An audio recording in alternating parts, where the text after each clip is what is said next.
Hey everyone, welcome back to my YouTube channel. I hope you're having an amazing day, and thanks so much for joining me for another art video.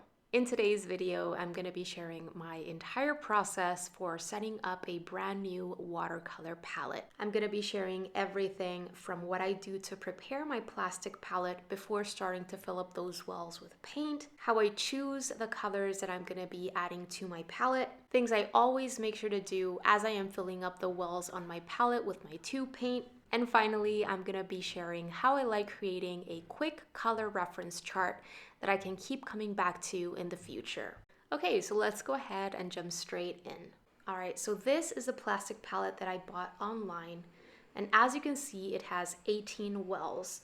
It has plenty of mixing area, both in this lower portion where the wells are located and also the upper part, the lid, can be used as an extra mixing space. It also includes an extra removable clear plastic tray that can also be used for color mixing. The wells of this palette have a slope or slant to them. The outer portion closest to the edge of the palette is deeper than the inner portion of the wells. The plastic in it is very smooth, and it's one of those palettes that closes shut, which means that you can fill up those wells with paint and you're going to be able to keep your paint safe in between your uses, as well as keep refilling your wells when your paint colors run out. So jumping straight into what I do to prepare this plastic palette before even getting started with adding in my colors. So if you've ever used a plastic mixing palette or even a metallic mixing palette, you've probably experienced some amount of beading or color separation as you're working on your color mixtures throughout the painting process. Usually, when I am working in my studio, I use ceramic mixing palettes,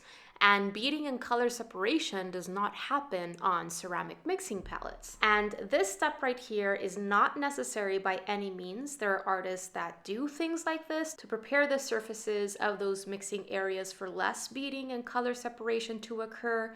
And there are artists that don't and simply allow time to go by with consistent usage, and it's via that consistent usage that the beading and color separation just occur less and less. And there are so many different tips and tricks and hacks that you can do to prepare those mixing surfaces if beading and color separation really bother you. Some of these include applying toothpaste or a glue stick, or even baking soda all over those color mixing surfaces, not the paint wells themselves, just the color mixing surfaces. Other people recommend using sandpaper. I would never go with sandpaper though, because that is way too scratchy and abrasive, and I feel that you're gonna be creating tons of little teeny tiny scratches that are gonna lead to color separation and beading in and of themselves, and they're also going to make cleaning those surfaces way harder because you're gonna have that paint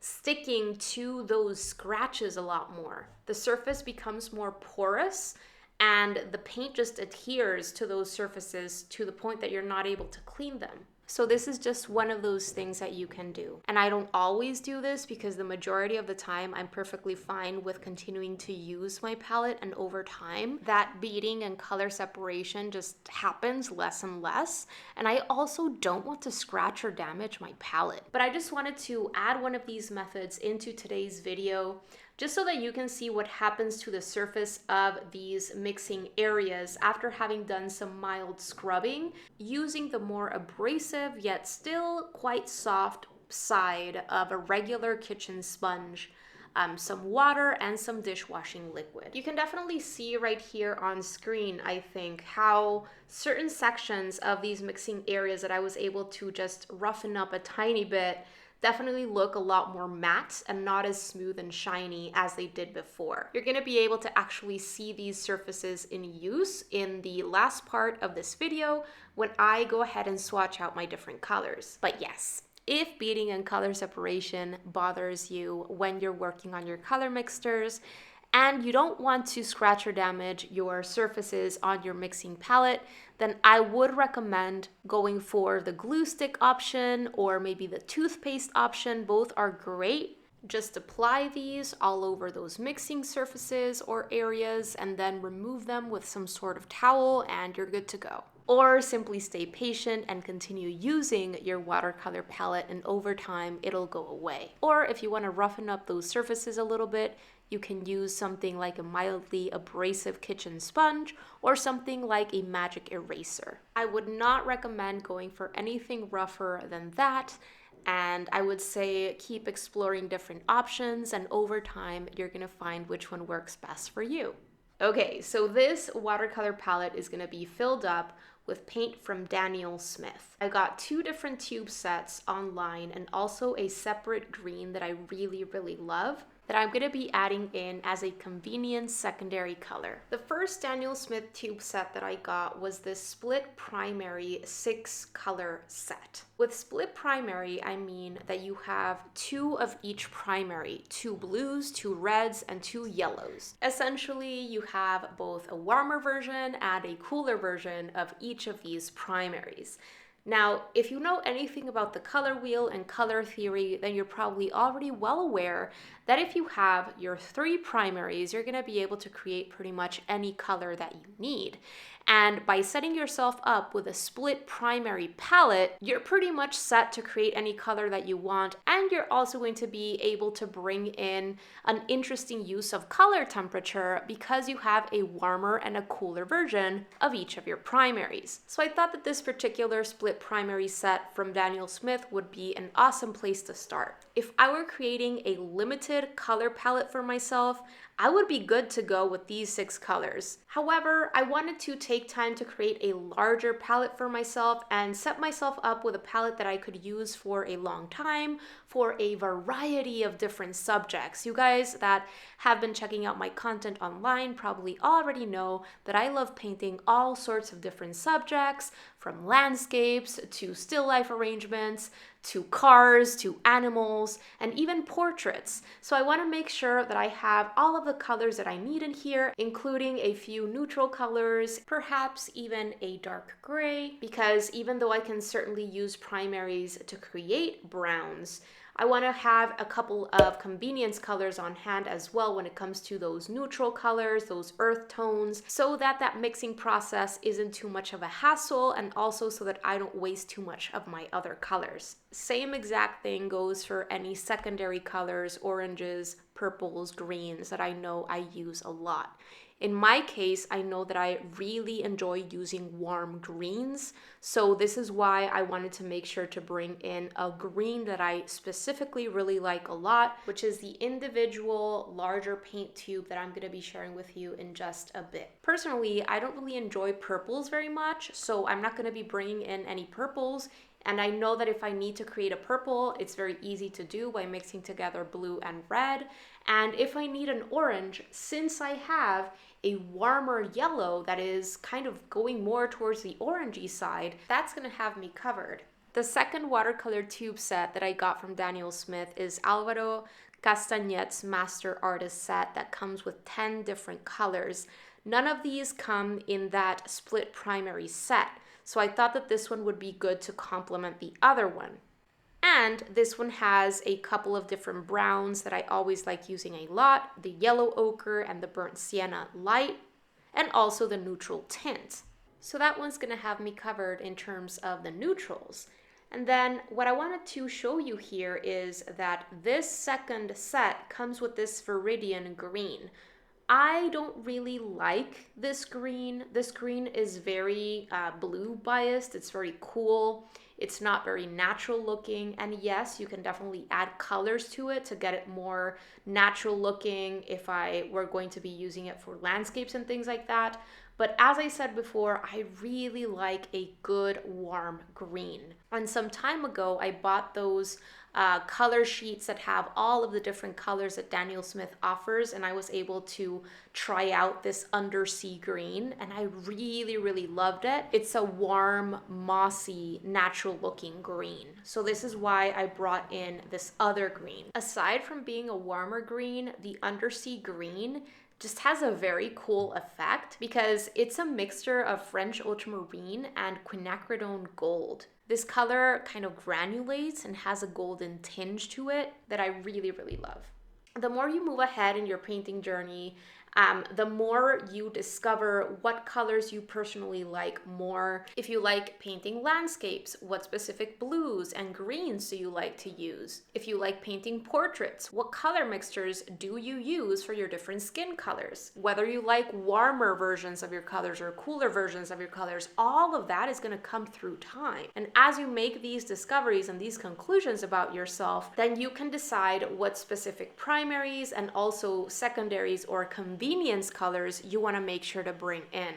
But I would say always, when you're picking your colors for your new palette, make sure that you're bringing to mind the specific subjects and styles that you like to paint. Don't bring in colors that you don't really need, and don't feel you need to go invest in other artists' specific palettes and those specific colors that they are using. Because ultimately, what is going to help you develop your own artistic style and voice is you being true to yourself, you doing that exploratory work to discover what you like best, and then stick to the colors that work for you. There really is no right or wrong here, but it is very important that you do learn about the color wheel and color theory, because without that knowledge, you're not going to know about those important relationships between different colors, how to harmonize your colors in a new visual composition, how to mix colors together, and so on and so forth. All right, so after having done my selection of colors that I'm going to be adding into these wells, the next step is going to be to create an order in which I'm going to be placing these colors in as I am filling out those wells. And I'm going to be going with the order of the colors of the rainbow, or Roy G. Biv. So red, orange, yellow, green, blue, indigo, and violet. Of course, I don't have any violets or purples in my palette, so I am going to end on blue. And then I'm going to be moving on to adding in my neutrals after my blues.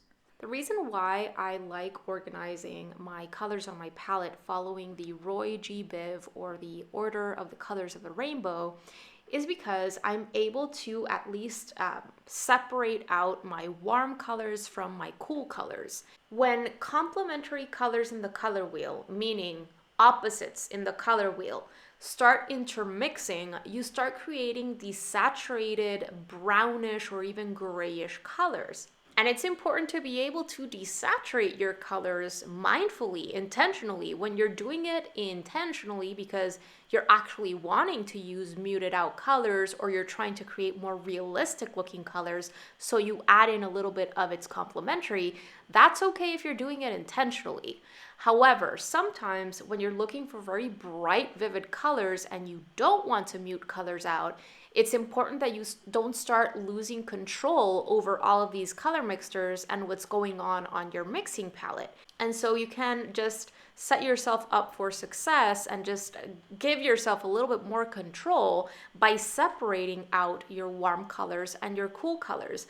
And I also want to make sure that when I start using the mixing areas, that one of these sides I use for warm color mixtures and the other for cool color mixtures. In terms of the specific order of the reds, the specific order of the yellows and greens, etc., I just try to do my best to set them up from darkest to lightest. In some of these cases, though, I don't realize that one color is actually darker than the other until I actually swatch them out at the end. All right, so I organized all of these little tubes right there for me in the order that I'd be filling out these wells. So I get started with the first one, which is the deep scarlet. And what I am doing right here is I first squeezed out the majority of that color in the deepest side of these wells. Remember how I was telling you how these wells in this palette are sloped. The deepest part of the well is in the outer edge. So that is where I am focusing, squeezing out the majority of that color, and then I am making my way inwards from there. I am making sure to really squeeze out that paint so that I am able to fill in the corners as best as I can. Because this palette has rounded out corners in those wells, it's not as hard to fill in those corners as when I am filling in wells that are perfectly squared. But you can see how closest to the inner edge of those wells, that upper section of the slope, I don't have very much color in those areas. Once I feel I've placed enough paint in those wells, I grab a toothpick and I'm just very gently and slowly swiveling that toothpick in the paint to make sure that the paint is reaching the edges or the corners, and also that I don't have any air bubbles throughout that paint. Make sure that you don't go in and very quickly stir that paint with your toothpick, because that can lead to air bubbles. And you can also feel free to use a toothpick to smooth out the top part of the paint if it is very irregular and you'd like to use a toothpick for that as well. I'm making sure to switch between different toothpicks as I am moving along, because I don't want to start contaminating my colors with the previous color. Okay, so I finished up with the reds. The first 4 colors are actual reds. I have Deep Scarlet, Pyrrole Red, Pyrrole Scarlet, and Mayan Orange. And then I have Quinacridone Rose, which is more of a pinkish, magenta-ish color. And I'm now getting started with the yellows. This first one is Hansa Yellow Deep. I am then going to be adding in New Gamboge, and after that, I'm going to be adding in my Hansa Yellow Light. You can see how orangey these warmer yellows look. After filling in my yellow wells, I'm going to go ahead and start in with my greens, starting with the Undersea Green, then the Viridian, and then I'm going to be moving on to my blues.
And finally, it's time to fill in the neutrals, starting with the yellow ochre.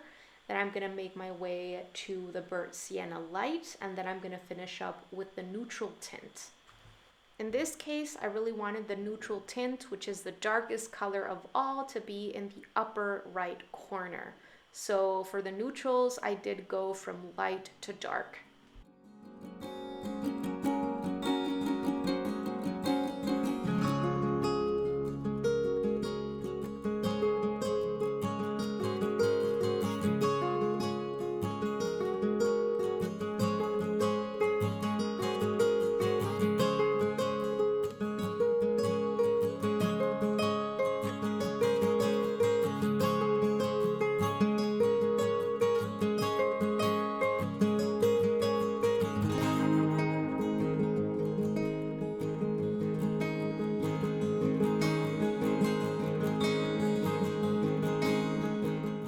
So I'm all done with filling up these wells, and by the way, I have around half of that paint left in those smaller 5 milliliter tubes.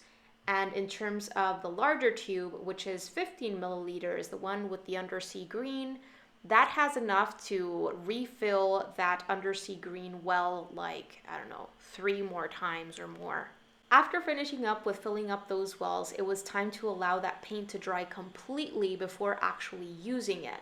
So I allowed that paint to dry overnight. I just left my palette open in front of a window. I made sure that I set it on a higher table so that no dirt or cat hair or anything like that would get on that paint. And around 24 hours more or less went by before me doing the next part of the process. So this is the following day.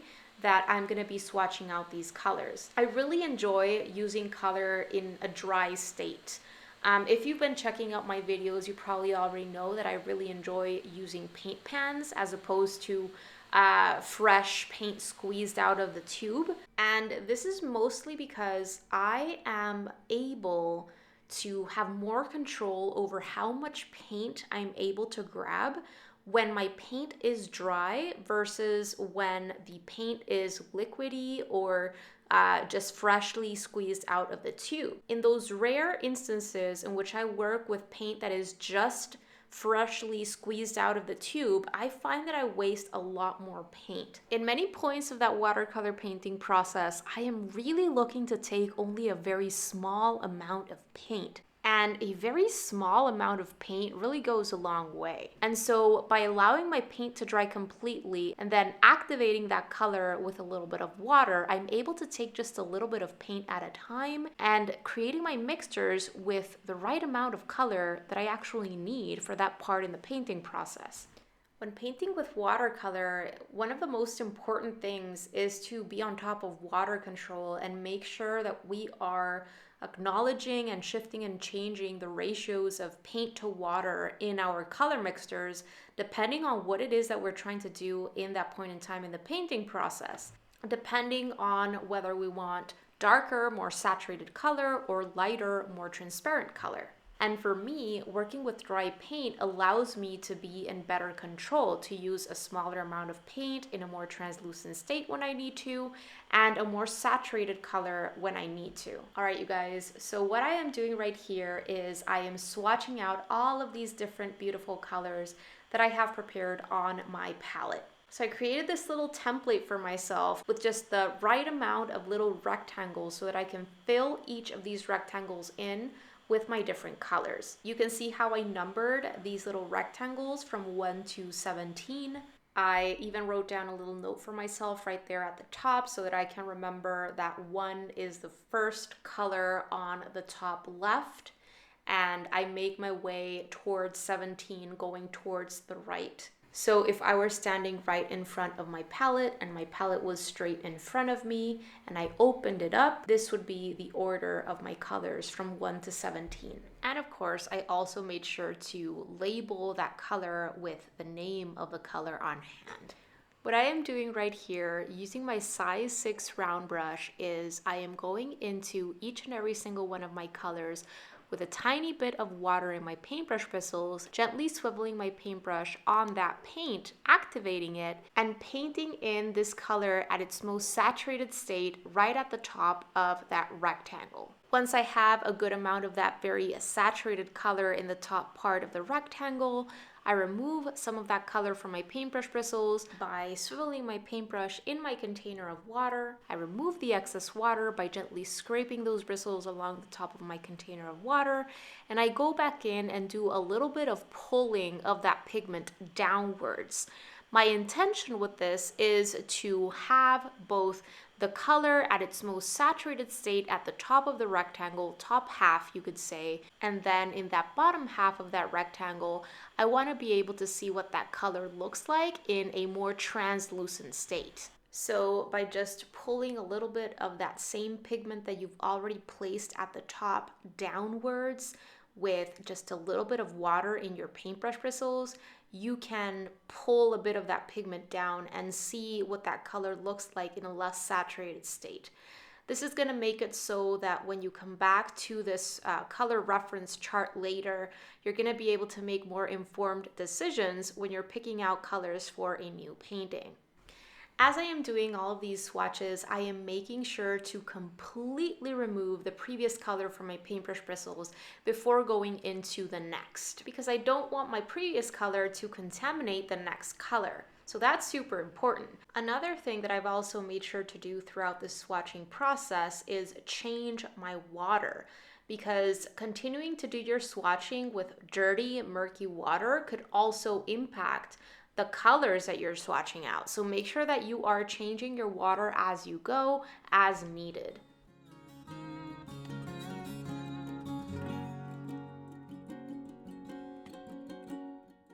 Throughout this process, I have been using those mixing areas on my color mixing palette with some of these colors along the way just to test out those surfaces and to notice if beading and color separation has happened.